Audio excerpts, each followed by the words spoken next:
एक पत्नी शादी के 6 साल बाद तक अपने पति के साथ बड़े ही अच्छे तरीके से रहती है। जो पति होता है वो किसान होता है। अचानक 6 साल बाद पत्नी की निगाहें नज़दीक में ही रहने वाले एक लड़के के साथ हो जाती हैं। फिर वो पति की जायदाद को अपनाना चाहती है। पति को छोड़कर वो उसी लड़के के साथ वहाँ से भाग कर जाना चाहती है। उसके लिए वो पति को किडनैप करती है और लगातार 3 से 4 दिन उसे बंधक बनाकर रखती है।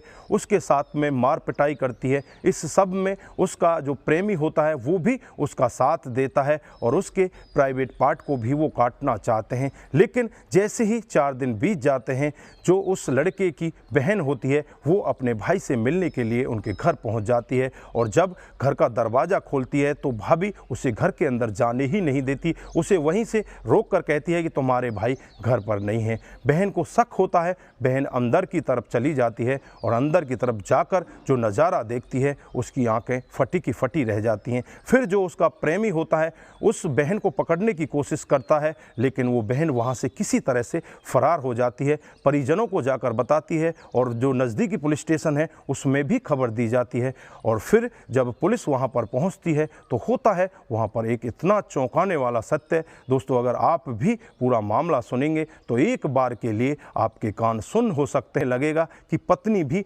इतने बड़े क्राइम को अंजाम दे सकती हैं। तो आइए दोस्तों, जानते हैं पूरा मामला क्या था। नमस्कार, जय हिंद। आप देख रहे हैं APH न्यूज़ राहुल रावत के साथ। तो दोस्तों, आज की जो मैं हकीकत की घटना आपको बताने जा रहा हूं, उत्तर प्रदेश के बागपत जनपद के बड़ौत एरिया में एक गुराना रोड पड़ता है। ये गुराना रोड की हकीकत की घटना है। एक पति पत्नी की सन 2018 में शादी हो जाती है। शादी के बाद वो बड़े ही अच्छे से रहने लगते हैं। जो पति होता है वो किसान होता है, लेकिन थोड़ा सा सीधे टाइप का किसान होता है।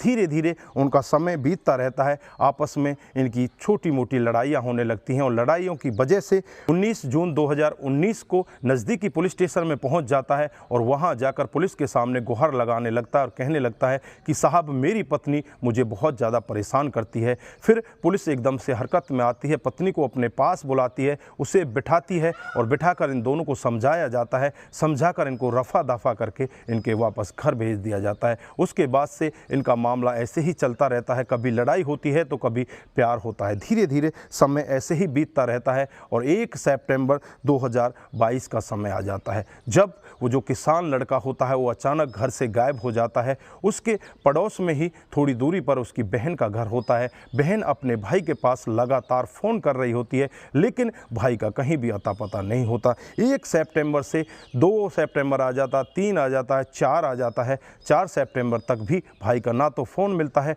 और ना ही भाई का कहीं अता पता लगता है। 5 सितंबर 2022 को बहन बहुत ही ज़्यादा परेशान हो जाती है और अपने भाई के घर पहुंच जाती है। जैसे ही भाई का दरवाज़ा खटखटाया जाता है तो अंदर से भाभी कम से कम 15 मिनट के बाद बाहर निकल कर आती है।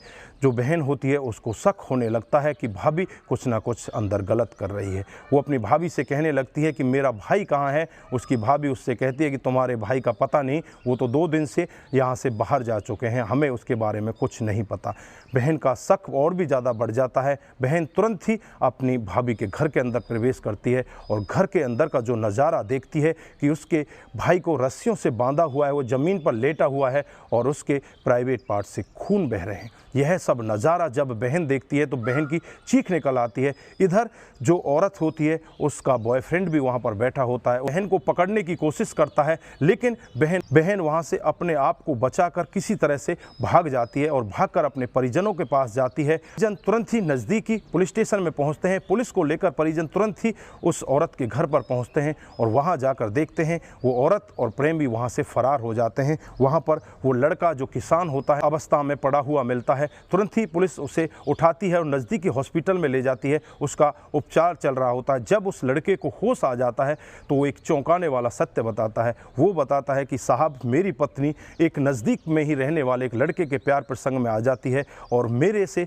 वो बार बार यही कहती है कि मैं तुझे छोड़कर जाऊंगी, मैं इसके साथ ही जाना चाहती हूँ। मैं उसके साथ में काफ़ी मार पिटाई भी करता हूँ, काफ़ी समझाने की कोशिश करता हूँ, लेकिन वो मानती ही नहीं। 1 सितंबर 2022 को जब करीब शाम को 6 बजे होते हैं, मेरी पत्नी अपने बॉयफ्रेंड को हमारे घर पर बुला लेती है। बॉयफ्रेंड और वो दोनों मिलकर मुझे बांध देते हैं और लगातार 3 से 4 दिन मेरे साथ में बांधकर मार पिटाई करते हैं। ना तो मेरे को खाना देते और ना ही मुझे वहाँ से हिलने ढुलने दिया जाता। मैं चुपचाप वहीं पर पड़ा रहता हूँ। मेरे से यही कहा जाता है कि ये सारी ज़मीन हमारे नाम कर दे, नहीं तो हम तुझे जान से मार देंगे। उसके बाद वो मेरी औरत मेरे से ये भी कहती है कि हम तुझे नामर्द कर देंगे, तुझे मर्द ही नहीं छोड़ेंगे, तो उसके बाद क्या करेगा। और उसके बाद वो मेरे प्राइवेट पार्ट पर चाकू चला देते हैं, जिससे मेरी हालत ख़राब हो जाती है। उसके बाद जब मेरी बहन यहाँ पर पहुँचती है तो वो दोनों यहाँ से फ़रार हो जाते हैं। अब पुलिस उस लड़के की तहरीर पर ही मामला दर्ज कर लेती है और उन लोगों की तलाश में लग जाती है। पुलिस का यही कहना है कि अगर ये मामला पूरी तरह से सही पाया गया तो उन दोनों के खिलाफ सख्त से सख्त कार्रवाई की जाएगी, उन दोनों को जेल के अंदर बंद कर दिया जाएगा। तो दोस्तों, यहाँ पर आप क्या कहना चाहते हैं, आपकी क्या राय है? यहाँ पर जो औरत ऐसा काम कर रही थी, क्या वो सही थी या गलत थी? दोस्तों, आपकी जो भी राय है एक बार कमेंट बॉक्स में ज़रूर बताइएगा। दोस्तों, इस घटनाक्रम को सुनाने का उद्देश्य किसी को बरगलाना, किसी को बहकाना, किसी पर किसी प्रकार का दबाव बनाना नहीं है। हमारा उद्देश्य बस यही है कि आप लोग जागरूक हों और ऐसे क्राइम के बारे में जानें जो डे बाय डे हमारे समाज में बढ़ते जा रहे हैं। दोस्तों, आज के लिए बस इतना ही। फिर मिलते हैं किसी नए मूड के साथ। तब तक के लिए आप अपना ख्याल रखें, अपने परिवार का ख्याल रखें, सतर्क रहें, सावधान रहें और ऐसे क्राइम को अपने आसपास ना होने दें। नमस्कार, जय हिंद, जय भारत।